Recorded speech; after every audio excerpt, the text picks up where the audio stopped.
우리 사진 한 장을 좀 띄워봐 주십시오.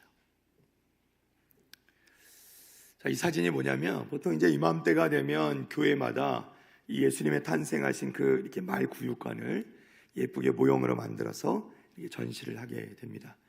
그런데 한때 미국에서 요맘때 이 예수님의 탄생을 표현하는 이 교회 장식 가운데서 자세히 보시면요, 뭐가 없죠? 예수님이 없습니다. 이 아기 예수님을, 그 인형을 자꾸 누가 훔쳐가는 거예요. 예. 이게 전국적으로 이런 일이 발생하는 겁니다. 당시에는 이게 우리가 지금은 웃지만 굉장히 심각한 사건이었어요. 그런데 이 이야기를 듣고요, 미국의 한 보안회사가 이 아기 예수 인형에다가 탑재할 수 있는 GPS, 위치 추적기를 개발하게 됩니다. 그것을 무료로 교회들에게 배포를 했고요. 그 덕분에 이 잃어버렸던 아기 예수님 인형을 많이 찾았다는 거예요.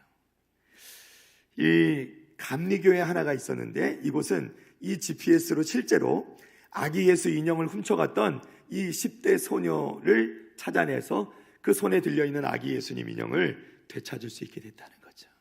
참 별의별 일이 다 있죠. 사랑하는 성도 여러분, 2022년도 성탄절이 다가옵니다. 요즘은 성탄절에 아기 예수 인형이 아니라 정말 예수님이 안 계신 것 같다는 생각이 들어요. 사랑하는 성도 여러분, 성탄절을 한 주 앞둔 지금 여러분의 마음속에 아기 예수님은 안녕하십니까? 아니면 세상 유행에 따라 혹시 잃어버리신 것은 아니십니까? 혹시 잃어버리셨다면 그 잃어버린 아기 예수님을 되찾도록 도와줄 GPS는 있으십니까?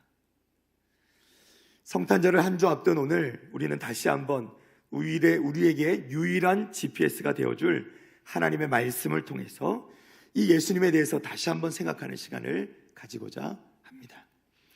오늘 마태복음 1장 18절 말씀을 좀 봅니다.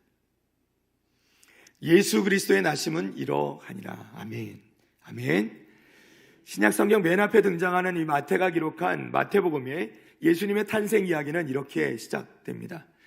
우리는 예수님을 잃어버리지 않게 이 말씀을 자세히 살펴봐야 되는데요, 마태가 기록한 것을 자세히 한번 보시기를 바랍니다.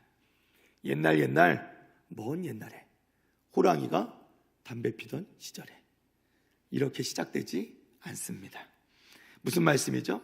예수님의 나심은, 탄생하심은요 결코 동화가 아니라는 것입니다. 예수님의 나심은 실제 역사라는 것을 우리에게 말씀해주고 있습니다. 이것을 뒷받침하기 위해 준비된 것이 또 있는데요, 우리가 읽지는 않았지만 마태복음 1장 1절에서 6절까지 말씀을 잠깐 봅니다. 아브라함과 다윗의 자손 예수 그리스도의 계보라. 아브라함이 이삭을 낳고 이삭은 야곱을 낳고 야곱은 유다와 그의 형제들을 낳고 유다는 다만에게서 베레스와 세레를 낳고 베레스는 헤스론을 낳고 헤스론은 람을 낳고 람은 아미나답을 낳고 아미나답은 나손을 낳고 나손은 살몬을 낳고 살몬은 라합에게서 보아스를 낳고 보아스는 루색에서 오벳을 낳고 오벳은 이새를 낳고 이새는 다윗 왕을 낳으니라. 다윗은 우리아의 아내에게서 솔로몬을 낳고. 아멘. 아멘. 신약 성경을 읽어나가면서 가장 먼저 만나게 되는 계보, 즉 족보입니다. 우리나라에도 족보라는 것이 있죠. 물론 이제는 잘 사용하지 않는 가정도 있을 듯합니다. 그러나 뿌리를 중요시 여기는 가정에서는 아직도 이 족보를 중요시 여기고 잘 간직하고 있는 것을 보게 됩니다. 여러분, 마태복음에는 중요한 주제가 들어있는데요, 특별히 마태는 사람들, 특히 유대인들에게 오랜 동안 그들이 기다려왔던 메시아가 바로 예수님이시라는 것을 알리고자 했습니다. 메시아란 기름 부음 받은 자 또는 구원자라는 뜻을 가지고 있죠. 유대민족은 그 옛날 자신들의 조상들이 애굽에서 종살이할 때에 하나님께서 모세라는 지도자를 세우셔서 자신들을 애굽에서 이끌어내셔서 약속의 땅 가나안 땅으로 인도했던 것을 기억합니다. 그래서 자신들이 큰 민족을 이룬 것을 기억하고 있는 것이죠.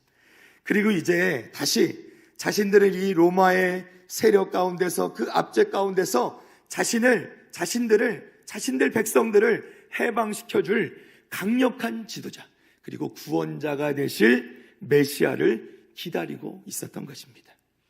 그리고 그 메시아는 구약의 예언대로 다윗 왕의 후손 가운데 태어날 것을 그들은 믿고 있었습니다.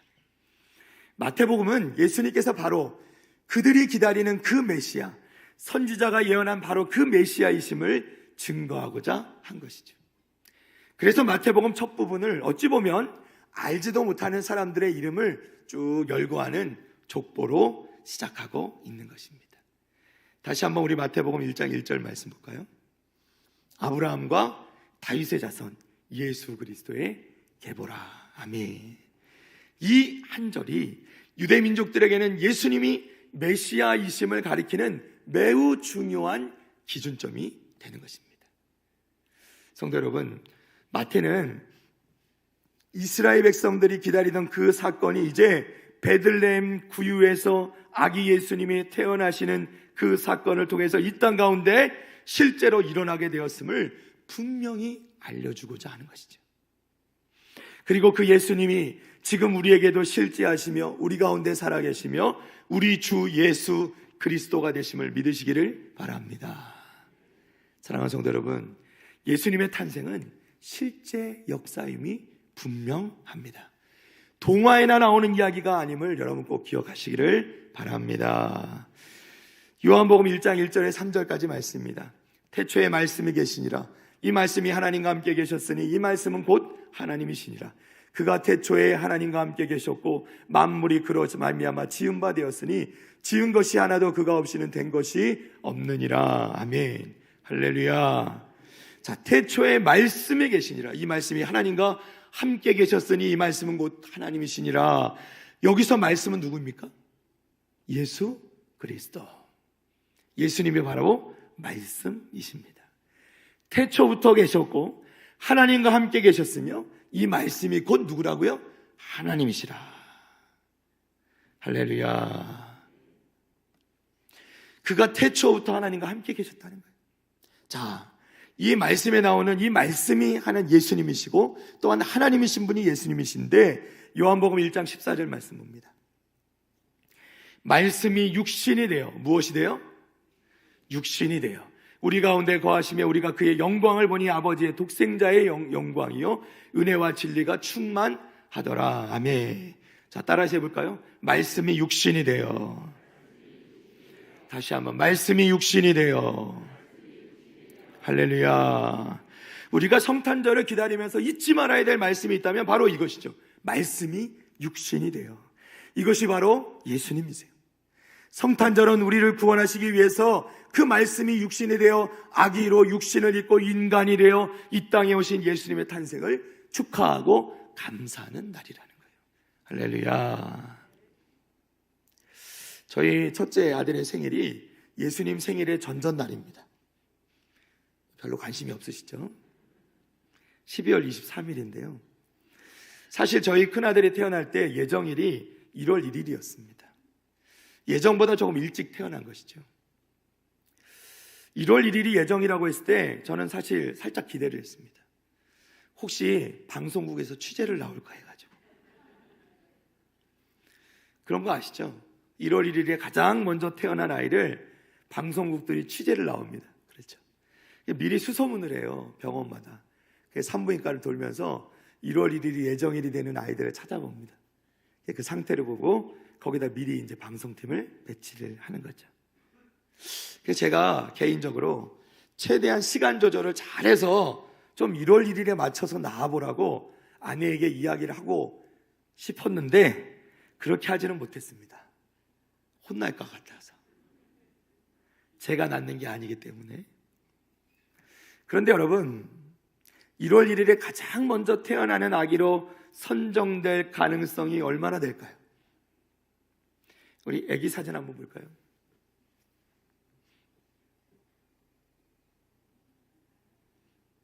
저희 아들은 아닙니다. 아기는 다 이쁜 것 같아요. 올해 통계는 아직 나오지 않았으니 작년 통계를 말씀드리면 2021년도 통계를 보면 한 해에 태어난 신생아 숫자가 26만여 명 된다고 얘기합니다. 많다고 느껴지시면 안 되고요. 출산율이 굉장히 낮은 겁니다. 2017년도를 기점으로 30만 명 선이 무너져버리고 점점 출산율은 떨어지고 있습니다. 사실은 심각한 수준이에요. 오늘은 이야기를 하려는 것은 아니니까 좀 미뤄두고요. 26만 명이라고 가정할 때에 1월 1일에 제일 먼저 태어날 아기가 될 확률 역시 26만 분의 1이 되는 것이죠. 대단한 일 아니겠습니까? 방송에 나올 만한 일이죠. 그런데 여러분, 이런 확률도 오늘 예수님의 탄생에 비하면 그냥 있을 수 있는 작은 일에 불과하다는 거예요. 아기 예수님의 탄생은 그 개념 자체가 완전히 다른 차원의 사건이었다는 것입니다. 마태복음 1장 18절입니다. 예수 그리스도의 나심은 이러하니라. 그의 어머니 마리아가 요셉과 약혼하고 동거하기 전에 성령으로 잉태된 것이 나타났더니. 아멘. 자, 마태는요, 예수님의 어머니 마리아를 소개합니다. 이 여인은 아마도 자신보다 몇 살 위의 남자가 되는 요셉과, 이 목수였던 요셉과 결혼하기로 서약한 그런 어린 처녀였던 것으로 보입니다. 마리아와 요셉은 아직 결혼을 하지는 않았지만 약혼한 사이였습니다. 이것은 두 가족 간의 법적인 구속력이 있는 일종의 이 계약이라는 점에서 오늘날에 우리가 알고 있는 약혼의 개념과는 많이 다릅니다. 지금은 결혼하고도 헤어지는 시대이지만 당시에는 그렇지 않았습니다. 예수님의 비유에 대해서 제가 말씀을 나누면서 몇 차례 말씀드린 것처럼 당시에는 약혼이 이루어지면 그때부터 이 여인은 밖에 나갈 때로 그 드라크마 기억하시죠? 10개의 드라크마 동전을 머리 위에 두르거나 표시를 하는 거죠. 나는 예비 신부입니다. 그리고 앞에다가 뭐라고 그러죠? 앞에 망사를 쓰는 거죠. 신랑은 어떻게 해요? 약 1년여간을 아버지 집으로 돌아와서 이 신부를 맞이할 집을 마련하라고 시간을 드린다는 것이죠. 이 기간은요, 서로에게 인내의 시간이고 신랑, 예비 신랑과 예비 신부 모두 아주 정결하게 서로를 향한 마음을 키우는 시간이에요. 이 기간에 만약에 문제가 생기면 어떻게 돼요? 이 결혼은 파기가 되는 것입니다. 이 기간에는 당연히 두 사람은 서로 만나는 것이 허용되지 않았다는 것입니다. 그런데 어떻게 이 기간에 처녀였던 마리아가 예수님을 잉태하게 되었는가 하는 것이죠. 사실 이 부분을 마태는요, 자세하게 다루지 않습니다. 왜 그런가? 마태가 쓴 마태복음은요, 주로 누구를 향해서 쓴 것이냐면 유대인들을 향해 쓴 글입니다. 유대인들에게 불필요한 논쟁을 만들기를 원치 않았기 때문에 마태는 이 부분을 그냥 간단히 적고 넘어갑니다. 그러나 의사 출신이었던 누가는 이 자신이 기록하는 누가복음의 기록을 보면 이 부분을 자세하게 설명하고 있습니다. 누가복음 1장 26절 38절인데요. 우리 몇 절씩 끊어 읽으면서 설명을 하겠습니다.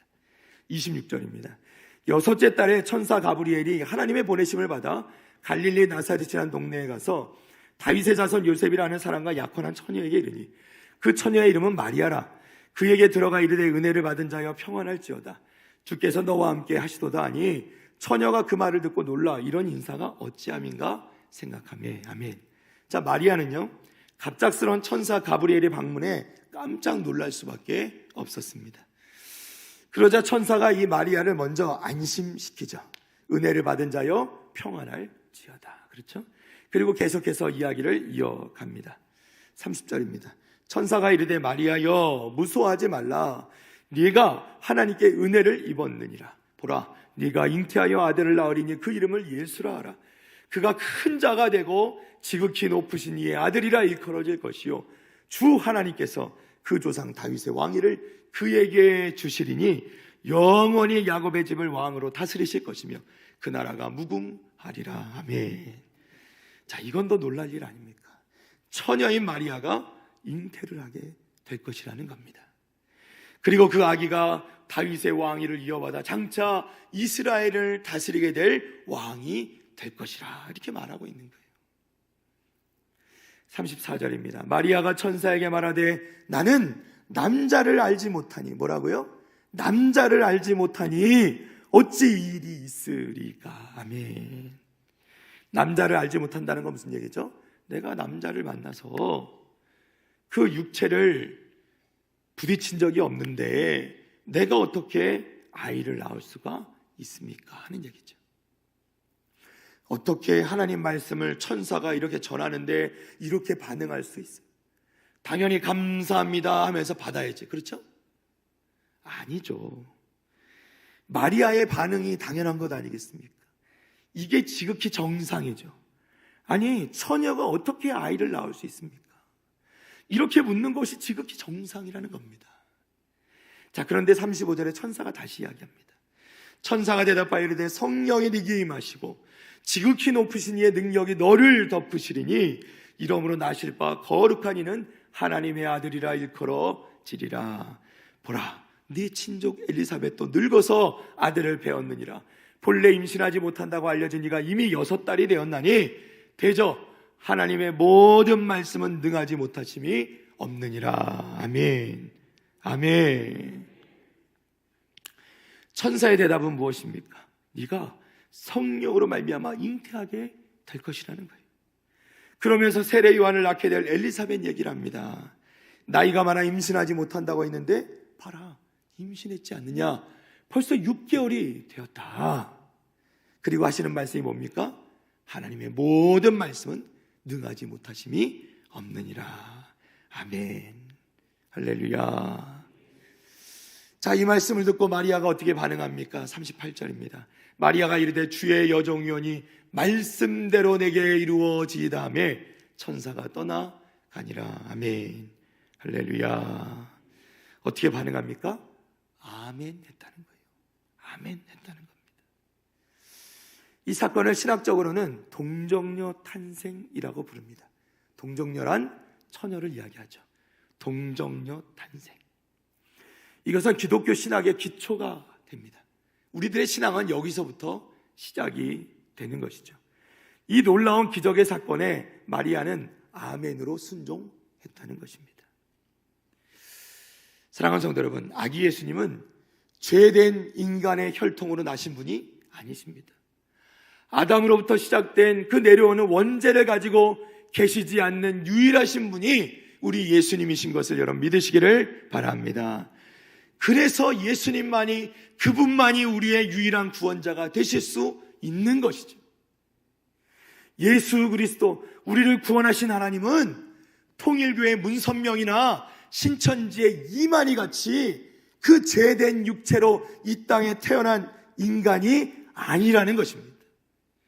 이 땅에 그 죄 많은 인간으로 이 땅에 오시지 않은 인간, 참된 인간, 죄가 없는 사람은 오직 예수님 한 분이신 것을 여러분 믿으시기를 바랍니다. 오직 예수님만이 우리를 죄에서 구원해 주실 수 있는 유일하신 하나님이심을 여러분 믿으시기를 바랍니다. 이것이 아기 예수님이 이 땅에 오신 이유라는 거예요. 자, 이 이야기에는요 또 다른 등장인물이 있습니다. 바로 요셉입니다. 19절입니다. 그의 남편 요셉은 의로운 사람이라 그를 드러내지 아니하고 가만히 끊고자 하여. 요셉은 자신의 신부, 예비 신부 마리아가 임신한 사실을 알게 되었습니다. 성경에 보면 요셉은 의로운 사람이라 이렇게 소개가 되죠. 이 말은 우리가 생각하는 그냥 착한 사람이다, 정직한 사람이다 이런 뜻이 아닙니다. 이때 당시에 의로운 사람이란 율법에 충실한 사람을 말하는 거예요.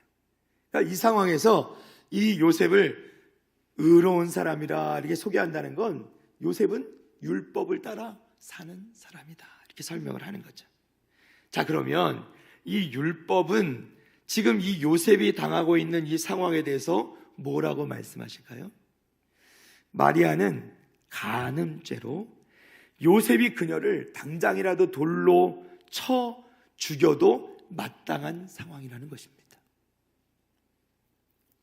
그런데 요셉은요, 이 마리아를 귀하게 여겼기 때문에 다른 사람들에게 알리지 않고 조용히 이 약혼을 파기하려고 했다는 거예요. 그것이 최선이라고 생각한 겁니다. 그런데 또다시 사건이 발생합니다. 마태복음 1장 20절에서 21절입니다. 이 일을 생각할 때 주의 사자가 현몽하여 이르되, 현몽한다는 건 꿈으로 나타났다는 뜻입니다. 다윗의 자손 요셉아, 네 아내 마리아 데려오기를 무서워하지 말라. 그에게 잉태된 자는 성령으로 된 것이라.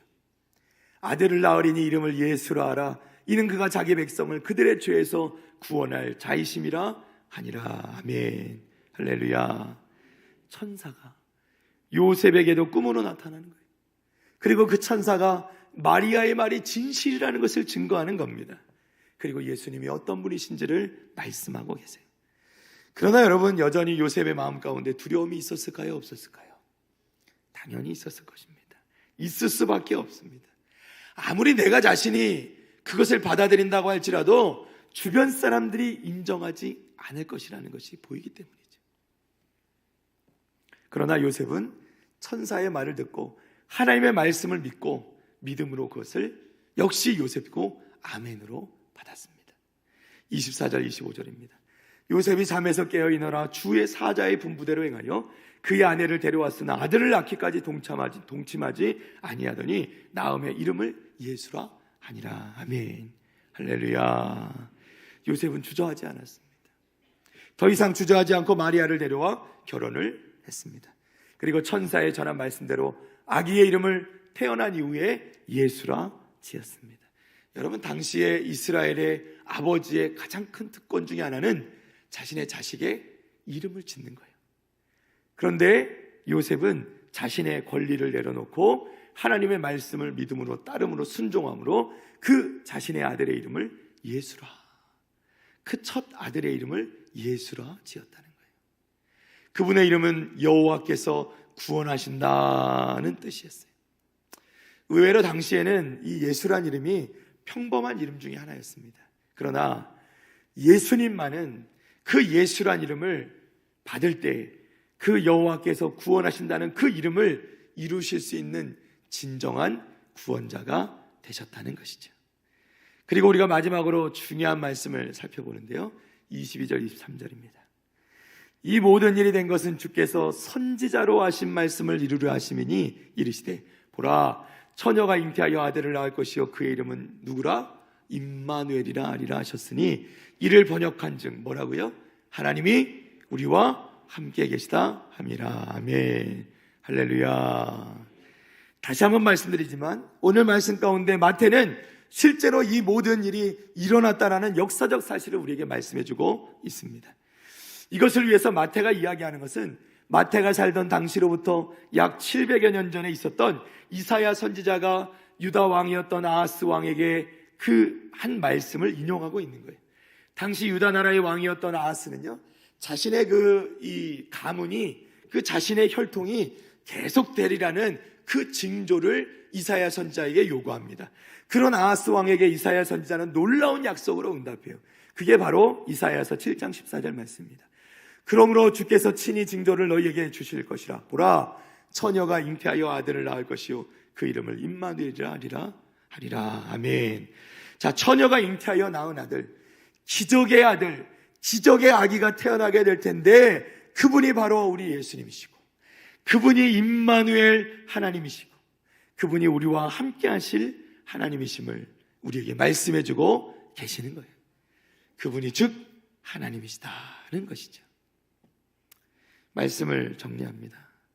사랑하는 성도 여러분, 성탄절이 다가옵니다. 성탄절은 아기 예수님의 탄생을 축하하는 날입니다. 2000년 전에 세상에 태어나신 그 아기 예수님이 하나님의 아들이시오 참 하나님이심을 여러분 믿으시기를 바랍니다.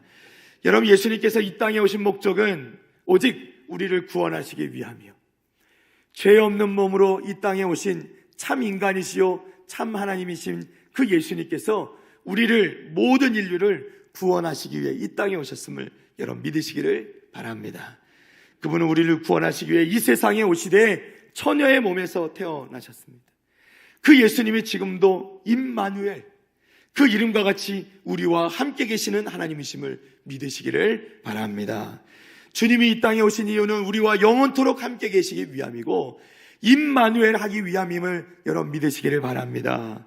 우리는 성탄절을 맞이하며 한 주간 아기 예수님을 묵상하면서 우리와 지금도 함께 계시는 예수님의 은혜를 함께 나누는 저와 여러분 되시기를 주님의 이름으로 축복합니다. 그 예수님, 아기 예수님이 이 땅에 오신 유일하신 목적, 나를 구원하시기 위함이고 나와 영원토록 함께 계시기 위함임을 꼭 기억하시면서 여러분 한 주간 꼭 믿음 가운데 우리의 상황이나 환경이나 우리의 형편에 상관없이 오직 예수님이 이 땅에 태어나신 그 아기순 예수님의 탄생을 축하하며 우리 마음 가운데 한 주간 감사가 넘쳐나기를 주님의 이름으로 간절히 축원합니다.